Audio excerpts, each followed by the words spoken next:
Everyone, thank you for joining us today.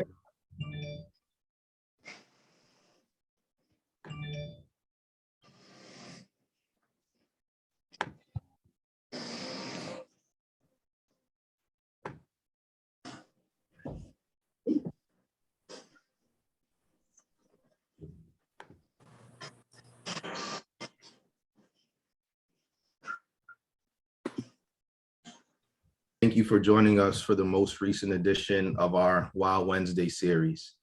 I'm Greg Bernard, class of 2004 and Director of Alumni Relations. First and foremost, thanks to all of you for joining in today. We really appreciate it. We also want to thank the Alumni Association for sponsoring this event and all of our alumni events. But before we begin, we do want to go over a few guidelines. In order to avoid any potential audio or visual issues or interruptions to the program, all participants will be muted upon entry, both audio and visual. Turn your Zoom viewing options to active speaker view as opposed to gallery view in order to optimize the program experience. If you're on a laptop, that'll be located at the upper right side of your Zoom platform. To ask any questions, we ask that participants use the chat feature to communicate, which will be monitored throughout and questions shared during the Q&A segment. And we do plan to leave time at the end for any real-time questions to be asked directly to our panelists. The video and audio function will be enabled at that time. Now, to provide a little background, this series was created to highlight some of our amazing alumni doing tremendous things in their personal and professional lives. So without further ado, I would like to give a brief bio of our esteemed alumnus and our guest today, Mr. Philip Galinsky. Phil Galinsky, 92, has been a voiceover artist and actor for over 20 years, appearing on MTV, Comedy Central, A&E, and NBC. Some of his voiceover work includes the video game Grand Theft Auto, as well as Dora the Explorer. As a pioneer in online learning, he's also created a brand new learning platform for those interested in the world of voiceovers. So we're gonna jump right in. So Phil, if you don't mind turning your camera on so everyone can see you and we can get started, that would be great. I'm here. Maybe I should, since I'm a voiceover artist as well, maybe I should just be on mute. It'd probably be the best thing, right? That would probably be the best thing. Just joking. So let's begin. Give me 1 second here so I can change our view. Dora, if you just make sure we have it on speaker view, we should be good to go.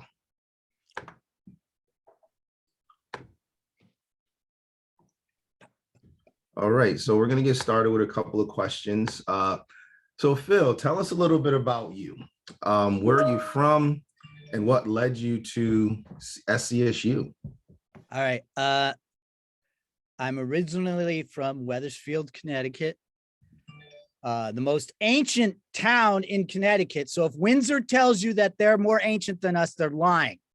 Okay. 1634. Get it right, Windsor. I'm the youngest of 5 boys, no sisters. I was supposed to be a girl. My oldest brother, or closest brother in age, is 5 years older than me. So I was kind of like, it was not supposed to happen, but it happened. And what led me to Southern was one of my other brothers had gone to school there as well. And I liked New Haven. And it was, for me, it was the perfect distance to be away from my family enough, but close enough if I had to do an emergency load of laundry. So it was all about location, location, location. So Wethersfield's right outside of Hartford. Wethersfield is also, Gregory, home of the Department of Motor Vehicles. Okay. And George Washington slept there. That it is. I live close to there, so I'm very familiar. Where do you live? Don't say Windsor. Do not say Windsor. No. I live in Manchester. Okay. I'm in Manchester, so then you know, because there's a lot of car dealerships in Manchester. Oh yeah. Oh yeah, definitely.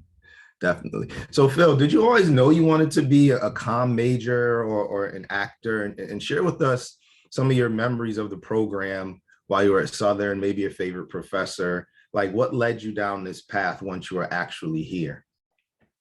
Well, I developed my communication skills from my brothers because that was the only way I'd be able to eat. So I had to perform for food, shelter, that kind of thing. No, I'm just kidding.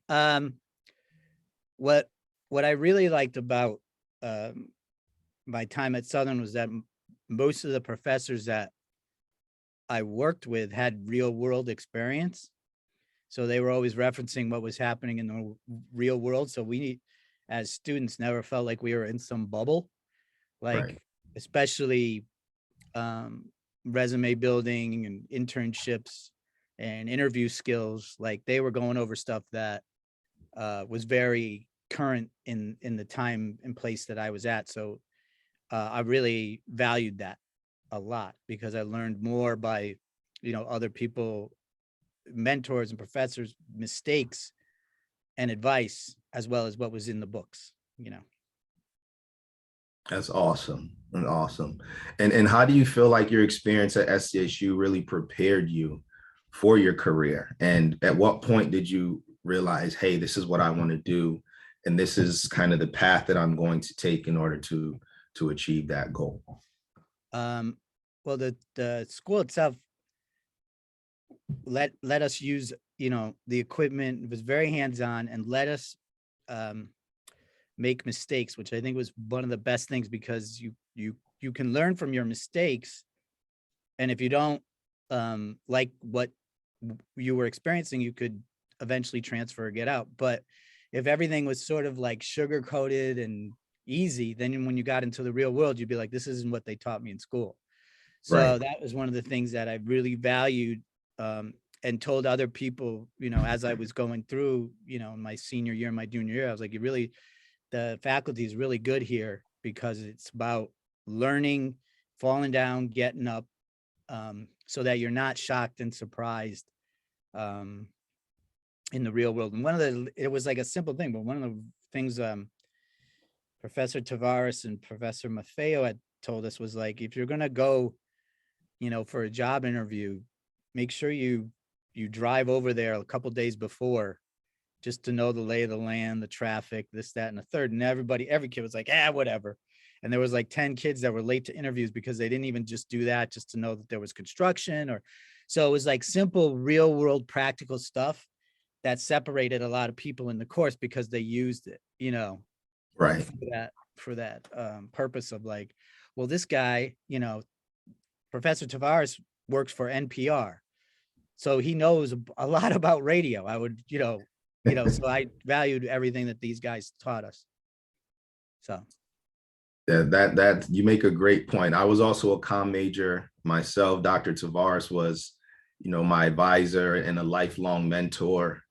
He passed on a few years ago, but he was the inspiration for me actually creating my leadership development and career preparation consultancy.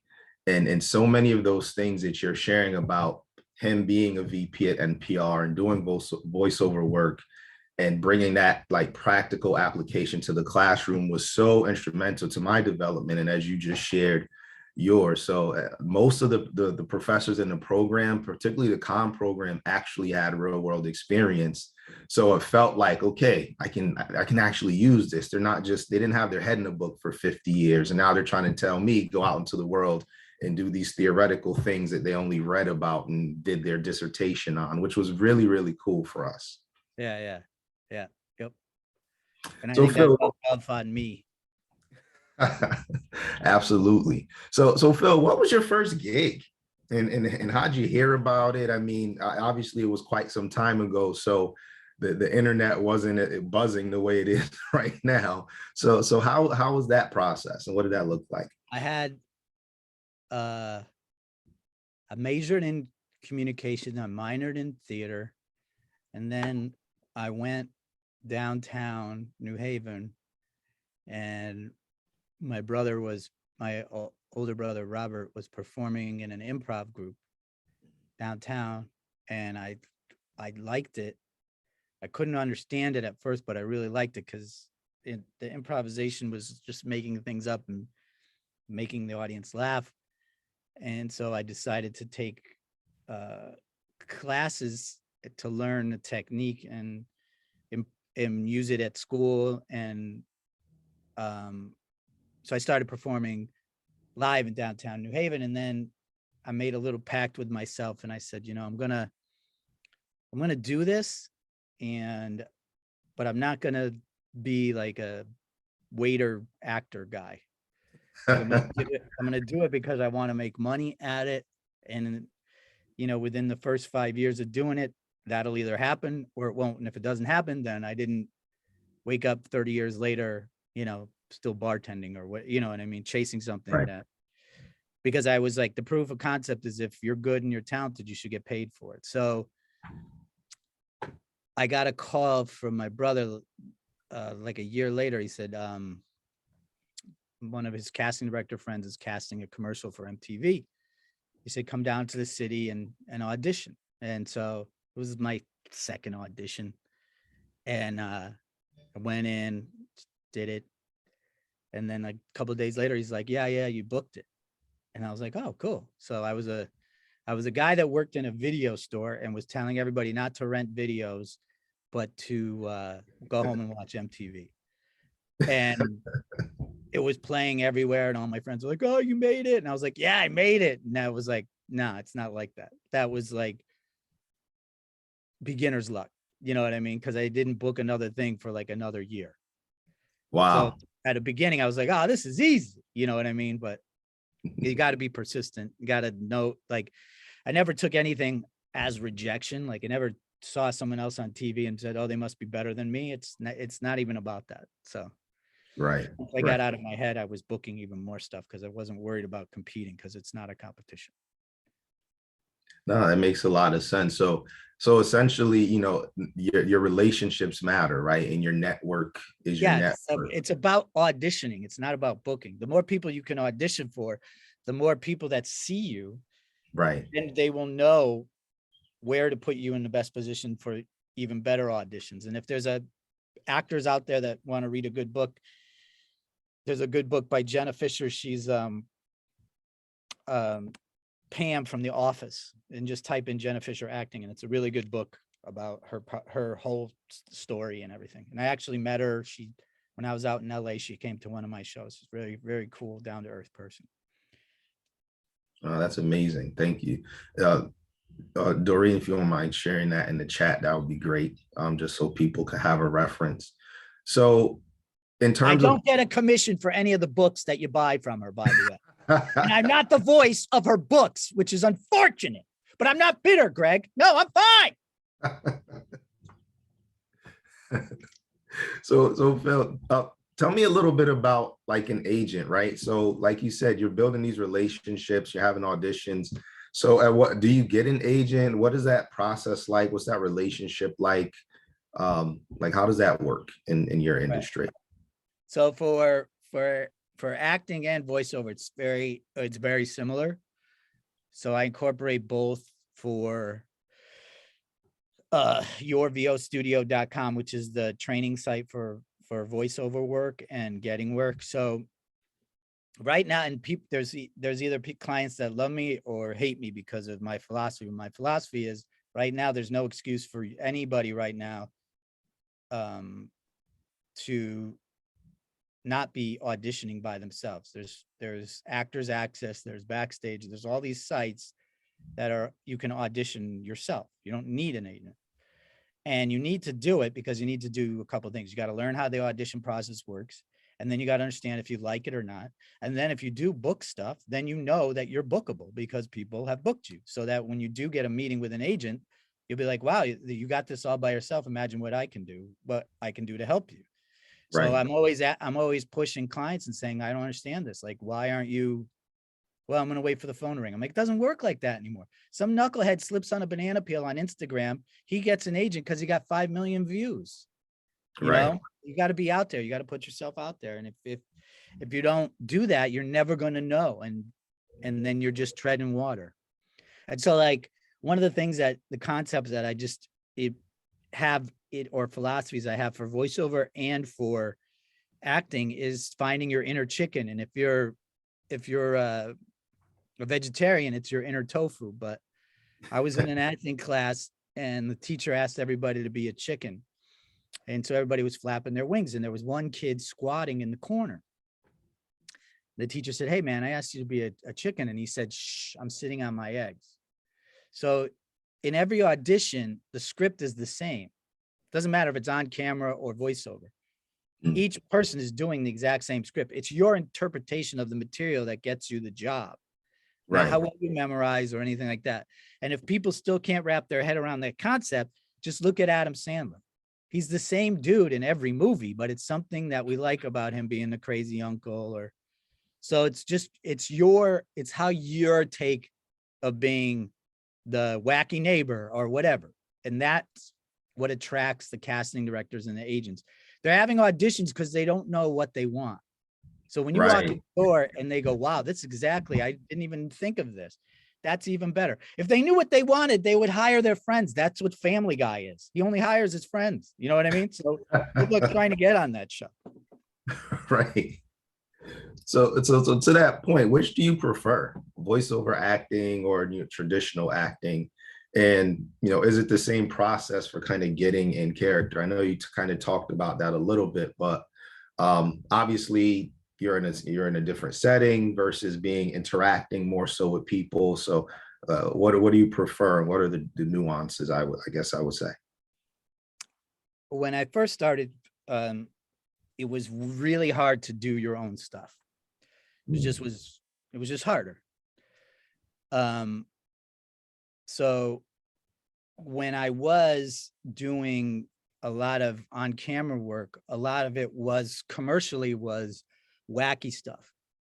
And so I was like looking at my packaging and I'm like, oh boy, that's all they think I'm going to be. Because the Right. last on-camera commercial I did, I was a guy in a chicken suit picking up girls in a restaurant.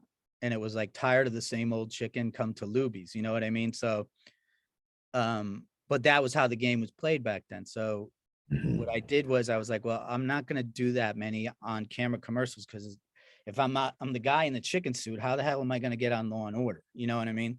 So Right. then Right. I changed to voiceover because it's just your voice. You can't get overexposed because it's just your voice.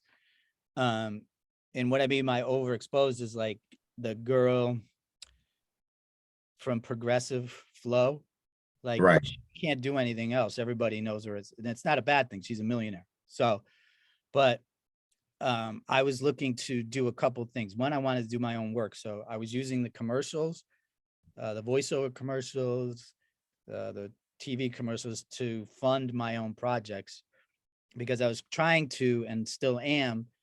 I look at, I don't know if you guys know John Leguizamo, but I look at that business model as something that I like to do, which is do my own stuff, fund my own stuff.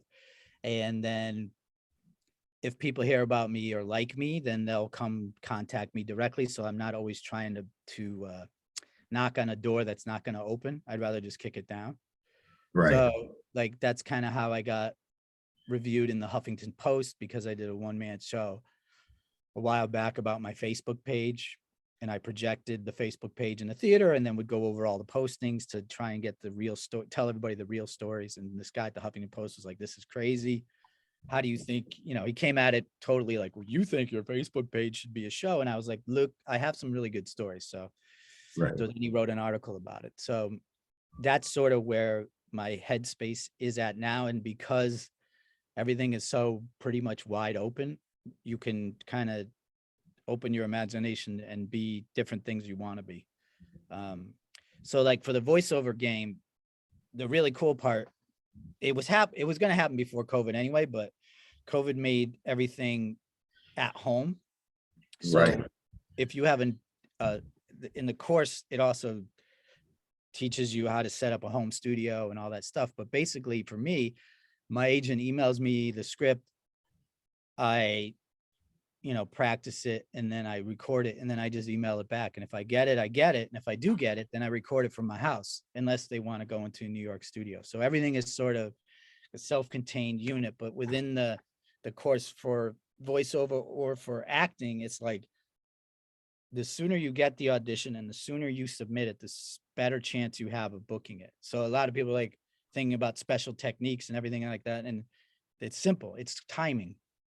The Right. sooner you get it done, I'm not saying to rush your audition, but the sooner they see it, the easier it is for them to make a choice. So if they like you, they're not going to go back into their email and look at the next 10 people. They're going to be like, we got it. Boom, let's go. And that's it. Right. So if I get an audition on a Friday, I'm not waiting to send it on Monday, because by then everybody's mailbox is full. So I'm going to send it Friday night or Saturday. And people are like, well, what does that have to do with technique? I'm like, it is a technique. It's called show business. It's a business. It's not show friends. It's not, oh, I'm going to send it on Monday. By then it's too late.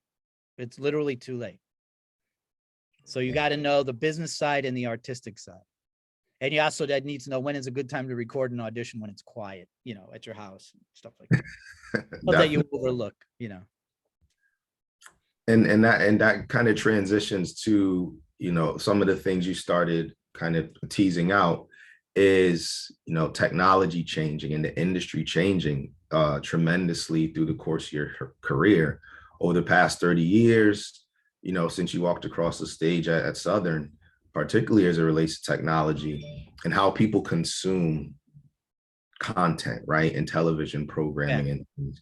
So like with the advent of streaming services and DVR and those types of things, has it affected the commercial industry or the voiceover industry in a negative way from your perspective? Yeah. Yeah. I mean, it's more of it's kind of like a hypocritical way. Like, so someone will say, I want to do commercials either on camera or voiceover. I'm going to take your course. And at the beginning of the course, I'm going to say, you understand that if you have Spotify, YouTube, Pandora, that they advertise the fact that they don't advertise, right? So they're basically taking voiceover artists and saying, get out of here. We'd rather have them pay for the subscription so they never hear an ad, right? So then that person's like, well, then why am I taking your course? And I'm like, well, there's always going to be commercials. It's just going to be very, very, very, very segmented. And usually the campaign is going to last a long time rather than a short time. Like the voice of Arby's is Ving Rhames, and he's been doing it for a long time. And because that it saves them money and it just makes it consistent. So if you hit a honey hole, then you're good. Like every time my episode of Dora the Explorer runs, I get a check, a residual check. And every time the Law and Order episode runs, I get a residual check. So what I tell everybody is just work, just keep working, keep booking. And then you want to make money while you're sleeping. So when you go down to the mailbox, there's a check there, right? So my first check, I was super excited. I went down to the mailbox and the mail lady was there and she's like, what are you doing? And I said, oh, I'm getting my first check from Law and Order. I'm really, really excited. She's like, no one checks their mail. And I was like, well, I do because I'm getting a check. And I'm like, she's like, well, okay. So then she finally puts the mail in. I said, why do you take so long? She's like, there's no mail. I just goof around and hang out for a while. She's like, my job's really easy. And I was like, oh, so we're having this conversation. So I get the check and I'm all excited. And she's like, so you were on Law and Order? I was like, yeah, Law and Order, SVU. She goes, Law and Order, huh? I said, yeah. She goes, that show's still on? Yeah. And I had written a one-man show about the fact that I was the only New Yorker or actor in New York that hadn't been on Law and Order, because all my LA actor friends were breaking my stones about it.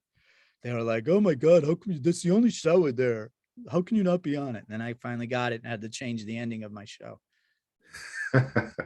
I think I had a man bun at the time. So I think that's what really got it for me. Right. So you did talk about the check, right? So can you give us some? Oh, no, not over Zoom, man. Everybody's going to hack into my account. I'm going to be broke. So, all right. So no, I can tell you, ask me a question. Okay. So just in general, like, how's the pay? How's the pay scale? Is the compensation change over time? Does it vary depending on your experience? Is that something you negotiate, your agent? Like, how does that, well, I know you talked about the residuals, but just in general, like for, one of your, for example, one of your commercials, your casino commercials or something like that. Right. So there's different pay scales depending on where you're at. So right now there's way more non-union work, way more. However, that being said, when I do the courses, there's after you go through the course, there's a free consultation with me to go over, especially non-union, like how to negotiate. Because if there is no union to support you, they could pay you, they don't have to pay you. You know what I mean? There's no timetable. Right. So I always say to someone who's doing any non-union work to get half of it up front and then half when you finish, the other half.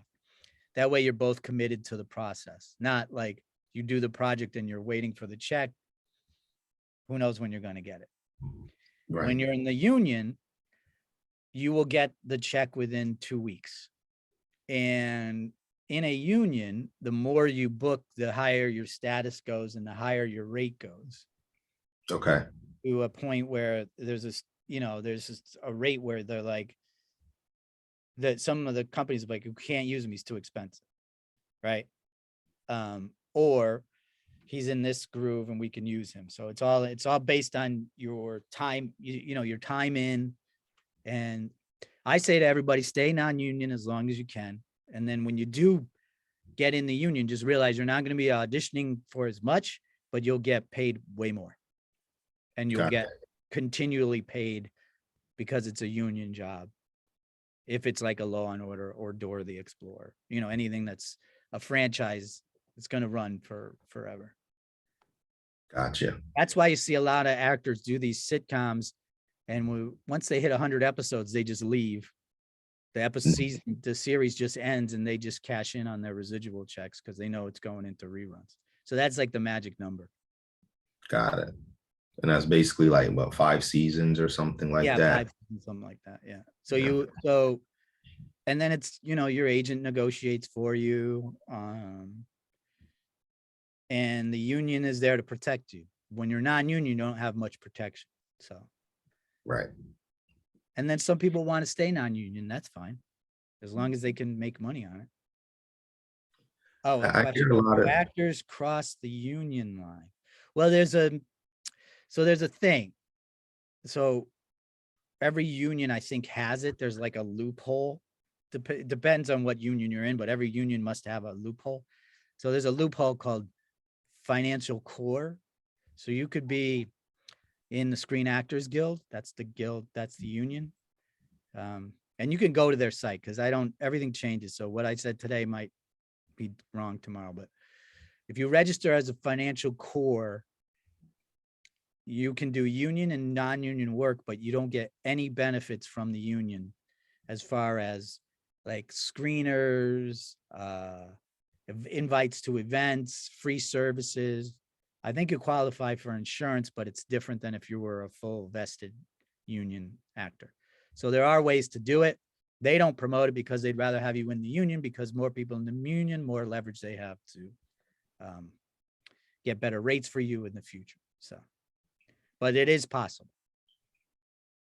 If you're a union actor and you cross the line, if SAG finds out, I think they give you a warning first, then they fine you, and then they kick you out. Got it. Great. But I don't think they kick you out right away. I think they kind of say, okay, maybe you didn't know, or,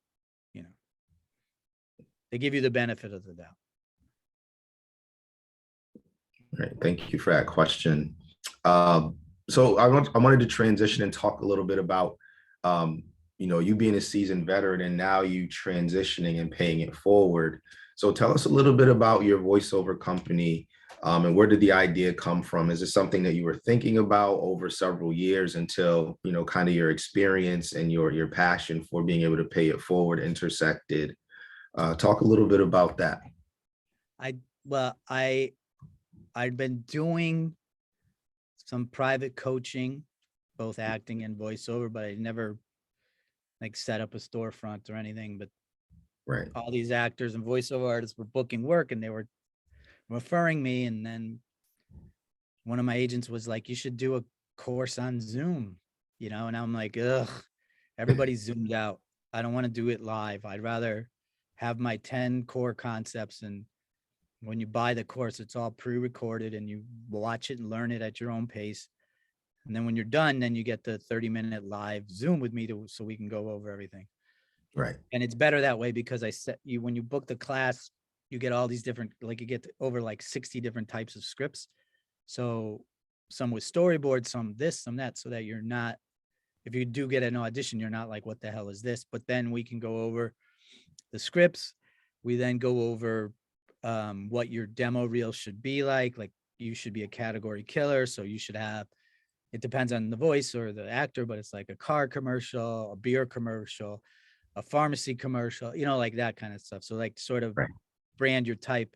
And then everybody's like, well, I want to be on cartoons and I want to do video games. And I'm like, put a commercial demo reel together. Just get in the door. After that, then you can tell people what you do. And then you can start auditioning for other things. But once you come out with all this stuff, you're just confusing agents who are like, I just want this guy to make money for me in commercials. We'll figure out the other stuff later, Right. And if you're going to do animation or anything like that, I just say, if you have your own voice, create something and put it on YouTube.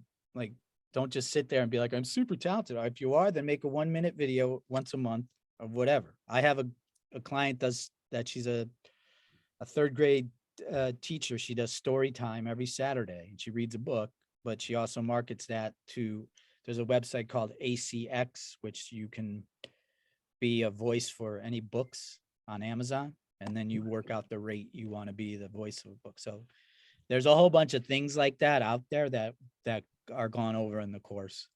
And also, like, I work with veterans, so I give them and anybody who's seen me like do any kind of, I get interviewed a lot. So I just give the course I have a kids course and I have an adult course, and it's always 50% off if you mention that you've seen me or heard me from some interview. So a lot of the veterans love the course because they want to do podcasts or stuff with other veterans, and they know how to make a home studio in 12 seconds because they're a veteran. You know what I mean? That part I don't have to go over with them as much as the techniques and stuff.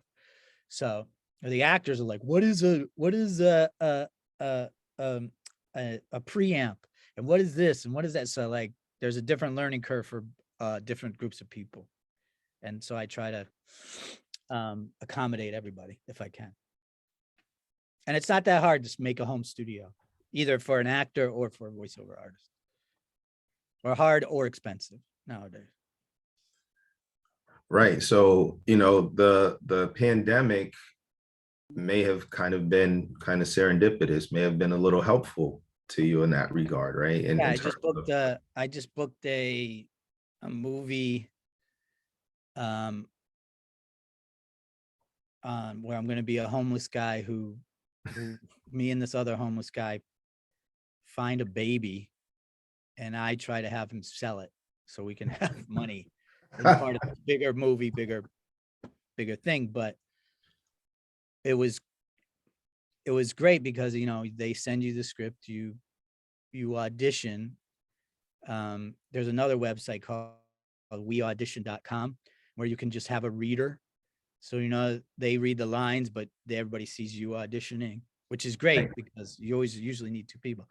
So I did that, sent it in, and then you wait. And if they don't, everybody's like, well, what do you mean wait? I'm like, well, they don't email you, hey, you suck, we didn't book you. They just don't email you back. And if they do email you back or contact you, they contact you quickly. So it's like one of those things where it's like, don't sit there and think about the audition and everything, because it either happens like that or it doesn't. So mine, they emailed me and they texted me and they were like, we got yours right away. We really liked it. We were going to have you do a second take, like a callback, but we were like, this is perfect. And so now we're getting the production schedule and when to do it. And I didn't have to leave my house. So it was pretty good. That's awesome. I think what I'm going to try to do is once it's all completed, because I like to make these videos to send to my clients, and I'll say, okay, so here's what I did. I went to Actors Access. I submitted for the thing. They said to submit my audition. Then I'll show my audition, and then I'll show the final product. Like one of the things that really, I don't get it is I don't like to see people posting their auditions on Facebook or Instagram. Mm, That's not something that should be public. And most advertisers and companies are like, stop doing it because you're actually showing people a prelude of what we're doing, and we don't want that. And right. you didn't even book it yet. So what's the point? What's Exactly. most important is your booking, not, hey guys, I'm doing this. What do you think? Right. Right. Keep all that in-house. It doesn't help you in any way. For me, anyway. I mean, my agent wants to see a booking. They don't want to see an audition.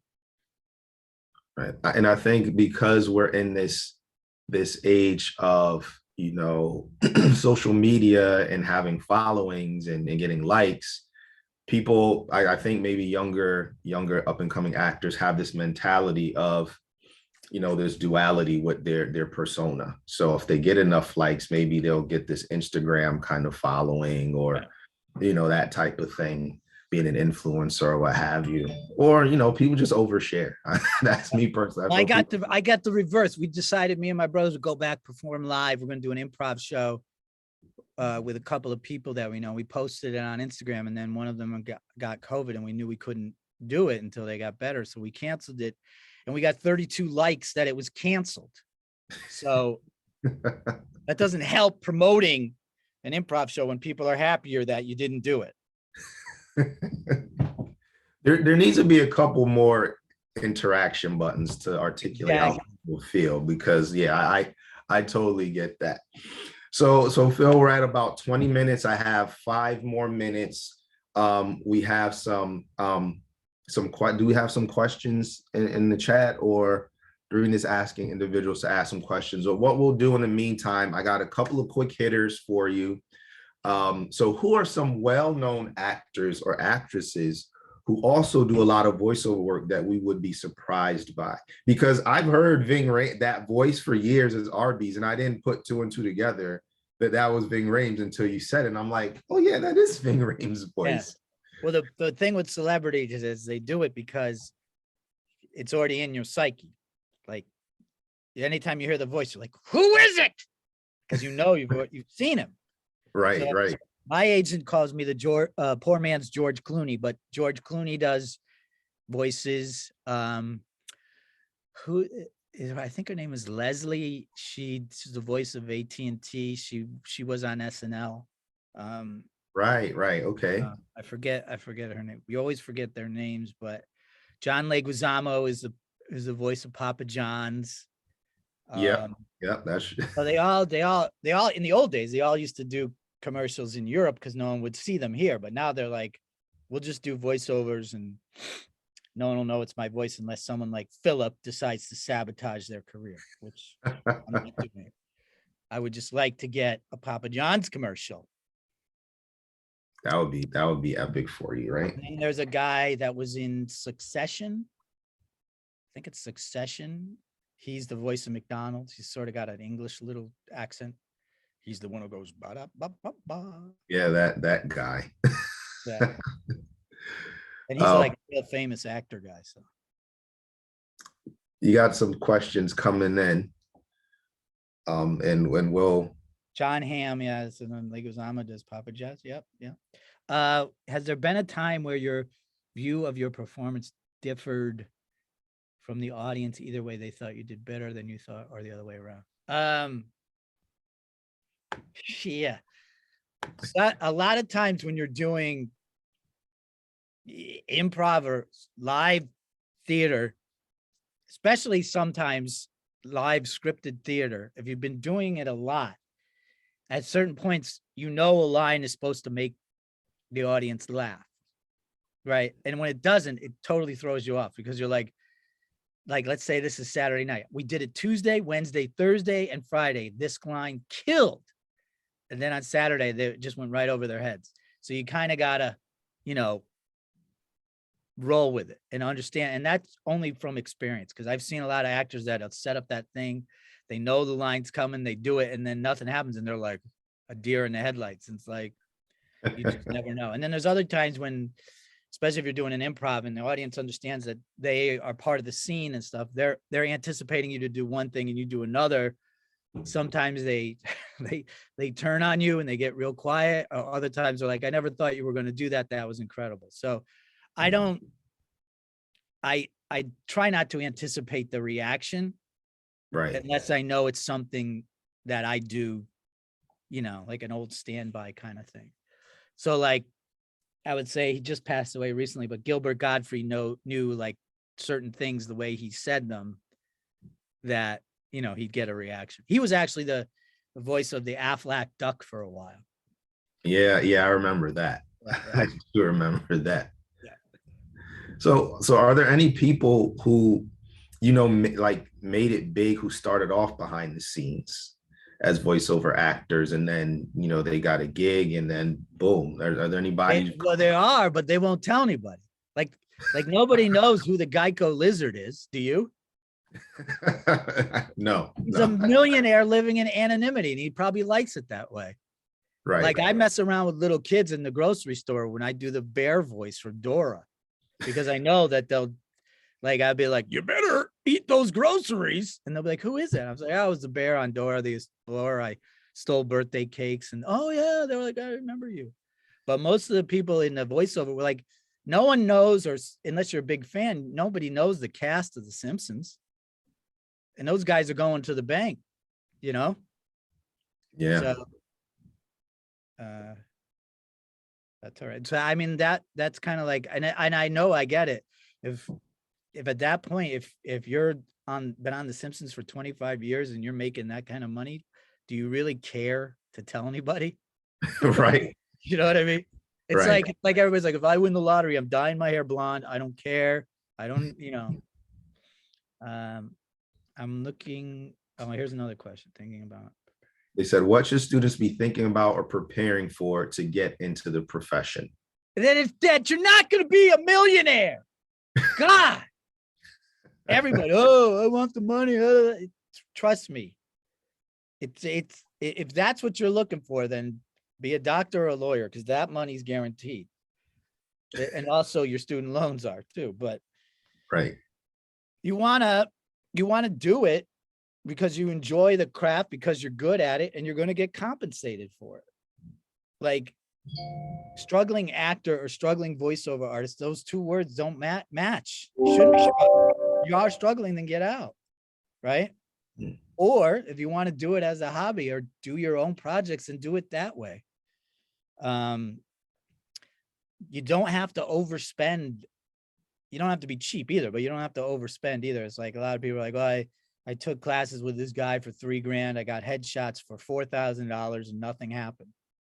And it's like, well, that's because you didn't do the proper stuff before. You just spent money.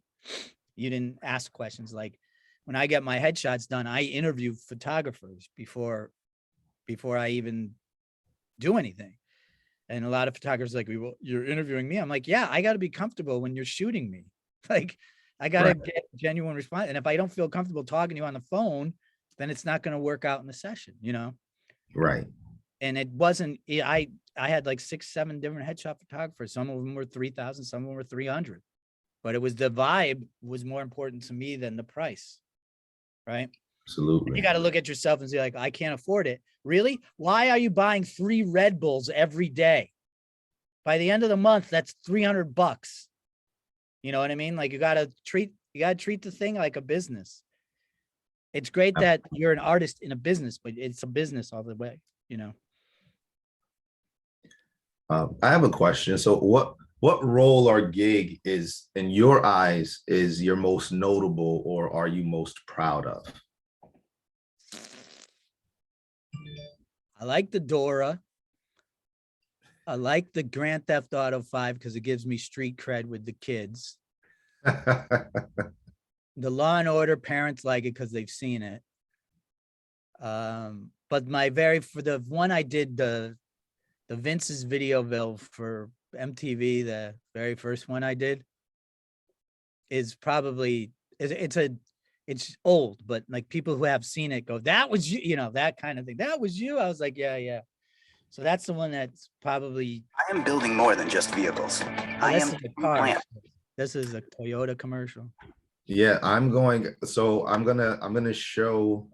everyone your commercial montage. I just wanted to we have about 10 more minutes, so we have plenty of time. I wanted to make sure if anyone else had any other questions before we show the video, the video clip. We did have a question from Catherine. Is there an area that is up and coming, like you said, reading children's books or another industry? Is there something that's kind of peaking or right Yeah, I'll now? give you a couple of things. And then if you want, I can share the commercials and stuff. It might be easier because I just know where they are. You know what I mean? Afterward. Sure. You have co-hosting privileges, Yeah. so. All right. So there's a couple of things that are happening. So ACX, which is a website, the letter A, the letter C, the letter X.com, which is audiobooks. There's another website called Fiverr, Fiverr.com. These are all things that are in the course, by the way, that I'm giving away for free, Greg. Thanks. But anyway, Fiverr, you set up your own shop as a voiceover artist. If you go there, just type in voiceovers and you see all these other people that have a storefront there. They say, I'll be the voice of your website. And so you set it up, and then people come to you and say, like, a lot of people go there because some people can do impressions, and they'll say, all right, I want you to send an audio file as Al Pacino wishing my girlfriend a happy birthday. But other ones are, business oriented, like a real estate website that's doing a tour of a house. They need a voice to talk about it. You know what I mean? That kind of thing. Or for a pharmaceutical company. So there's all different ways to sort of leverage your voice outside of, I want to be the McDonald's voice or whatever. You know what I mean? Right. So. And that's important. I think that's an important thing that you bring up is there's so many different kind of avenues within the industry. And some people might have a very narrow perspective on what that looks like. It's very But see, the thing is if you're on Backstage or Actors Access, you're going to see all that stuff. Right. But if you're not doing it, then how would you know? Exactly. Right? Exactly. And it's all good practice. And who knows, maybe let's say you did a video maybe I did a video for a beard butter, right? I could probably use some of it to put on my reel or whatever. You know what I mean? So, right. Yeah, this is real, baby. So Phil, Greg, I got a face for radio. That's what I was told. So Phil, we'll give you a chance to show some of your videos. So you really want everybody to leave? Wow, good. we wanted to kind of hear some of your work and see some of it in action. I did share a clip in the promotion or a link to one of your YouTube videos. But I'll just show quickly the Law and Order one because that's short. Let's see. Oh, hold on a second. I'll do that one real quick, and then a little snippet of the. He would have been here 2 days. A little snippet of Dora the Explorer, and then Grand Theft Auto 5. Hold on. And then maybe the old one from MTV, but it's so old, you're all going to be like, oh my God. All right, hold on. Those that are on the call, thanks again for tuning in. We really appreciate it. I hope this was, educational and informative. So Phil, without further ado, let it rip. Okay. And after this little scene, everybody should go dum dum. He would have been here 2 days ago. Yeah. Nissan Rogue with a flat tire. Bought a can of the man salmon. bun. I was trying to sell him a used tire, but he wasn't biting. Did he have a woman or a little girl with him? No, he was definitely solo. And tell me you used the credit card. Who uses cash nowadays? Dum dum. All right, hold on. Let me see now.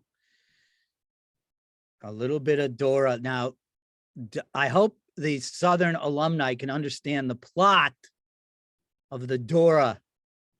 I'm a bear who steals birthday cakes And Dora teaches me how to bake birthday cakes so I don't steal. Okay. You gotta share. There we go. Sorry. I told you. But Mr. Bear, those cakes belong to the birthday boys and girls. And if you don't give those cakes back, those kids' parties will be ruined. That's not good. But I love birthday cakes. See? Wow! Mr. Bear, if you let us in, we can teach you how to make your own birthday cake. Really? Then I can have cake whenever I want? See? And now you know how to make your own birthday cakes with fruit. Thank you, thank you, thank you. I love my cake. And I'll never take anyone's birthday cake again. Yay, Bear! See, there's my name. See it? All right, let me see if I could do Grand Theft Auto and then maybe my first one. Hold on. Let's see. Okay. Speech when you insulted a celebrity on the internet. It was a couple of comments, some colorful language. There it is. You're the comedy writer. Deal with the heckle. I blocked you. You started another account. I blocked you again. You started another. But what you didn't count on is me having the money and the resources to trace your IP. I count on you having better things to do. Well, I don't. I'm a lonely man, and social media is my life. It's given me the recognition I've been denied my whole life. I can make snarky comments and glib pronouncements and lap up the adulation, banishing any form of dissent. I'm a king, and Bleeder is my kingdom. Okay, That's Jonah pretty Hill, sad. by the way. Don't lose sleep over it. When I'm done, Oh, the Jonah only Hill? bleeding you'll be doing Yeah. is actual, like, bleeding, because then you'll be in pain. Yeah, he does voices too. So Jonah Hill. And even when I did it, I was like, that's Jonah Hill, right? And they're like, you can't talk. You have to sign a non-disclosure agreement. I was like, but that is him. They're like, yeah, once the video game comes out, you can talk about anything you want. But until then, shut up. All right, let me see if I can do this real quick. It's my commercials. And his commercial. Okay, I did one with David Tell. I don't know if you guys know him. He's a comedian. I'm familiar. This first one is the chicken soup one. You ready? Ready. All right. Hello, beautiful. What's your sign? Tired of the same old chicken? Try Chicken Milan, our new feature on the Luby's platter. Okay, I'll call you. Chicken Milan, for a limited time only at Luby's. Hurry in. And this one's for anxiety. We've got 30 minutes of therapy anyone can enjoy. And for stress.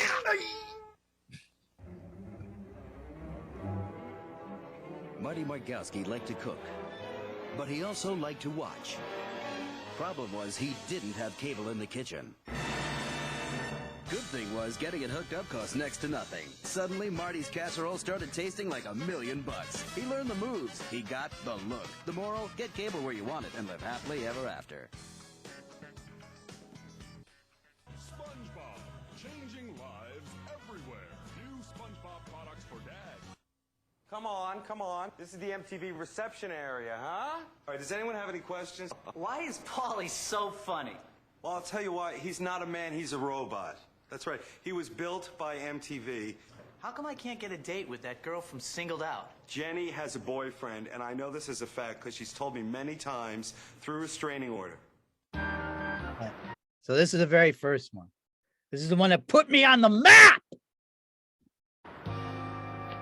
Gone with the Wind?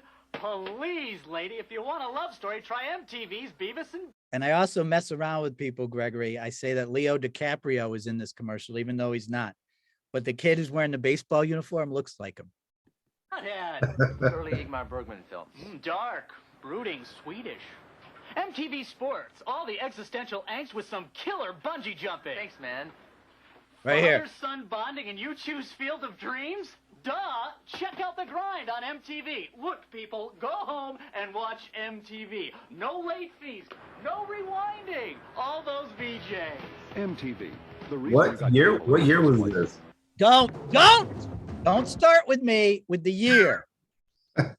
I showed a client my voiceover reel, and they were like, how old was the vacuum commercial? I said, why does it look old to you? Who plugs in a vacuum to the wall? Everybody's vacuum's cordless now. I was like, shut it. God, thank you, Diane, for understanding. I could play the voiceover one, but I don't know if we have time, but I don't think so. I think we're running out of time, right? Yeah, we're right at the hour. But again, Phil, thank you so much for taking some time to share your journey with us, to share experience with us. We did record this, so we are going to plan on doing an encore presentation on Facebook Live. For those that are still on the chat, Phil is sharing his website in the chat. It's www.philipgalinsky.com.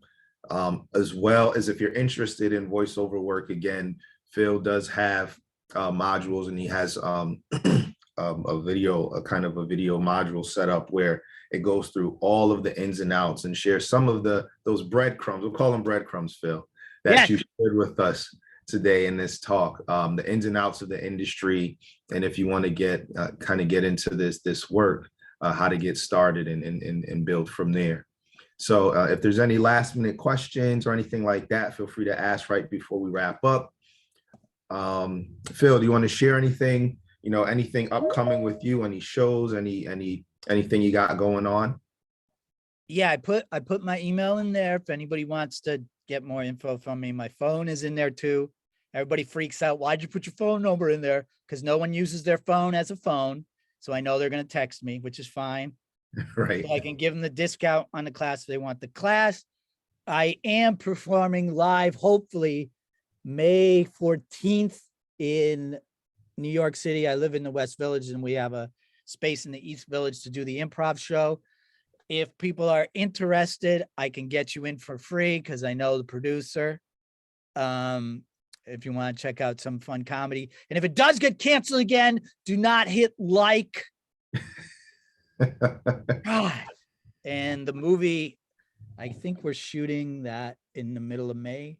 So I will let people know. I won't be able to show anything until it's done. So, but those are two things that are happening. My Atlantic City voiceover casino commercial is running right now. And that's about it. Awesome. Well, again, thank you so much for participating in our Wild Wednesday series. Again, we're going to do an encore presentation of this program on Facebook Live within the next month or so. So be on the lookout for that. And we also do have a few upcoming events. Actually, today we're doing our Zumbathon on campus from 6 to 7:30. All are welcome. If you're in the New Haven area, you want to swing by after work, get your groove on, feel free to come on by. On May 14th, we're doing a opening night game with the Mohegan Sun versus the LA Spark. That's $50 ticket. It gets you access to the suite, food and beverage, and a picture with the team. In June, we're doing a comedy show at the Stress Factory in Bridgeport, which will be featuring Godfrey. Those tickets are only $25. That includes a ticket and an appetizer. So we sold out our first 40 tickets. We have about 15 or so left. We got some extra tickets. And then in July, we're doing a Boston Red Sox versus the Toronto Blue Jays game up at Fenway. So again, be on the lookout. Hope you have those emails. We have your email addresses so you can get all those updates and content. And thank you all for tuning in. And Phil, thanks again. We're extremely proud of you and all your success and continued success in the future, brother. Thank you. Thank you, Southern Connecticut State University, Fighting Owls. All right, everyone, have a great rest of your day, and we'll see you soon. All righty. All right, bye-bye.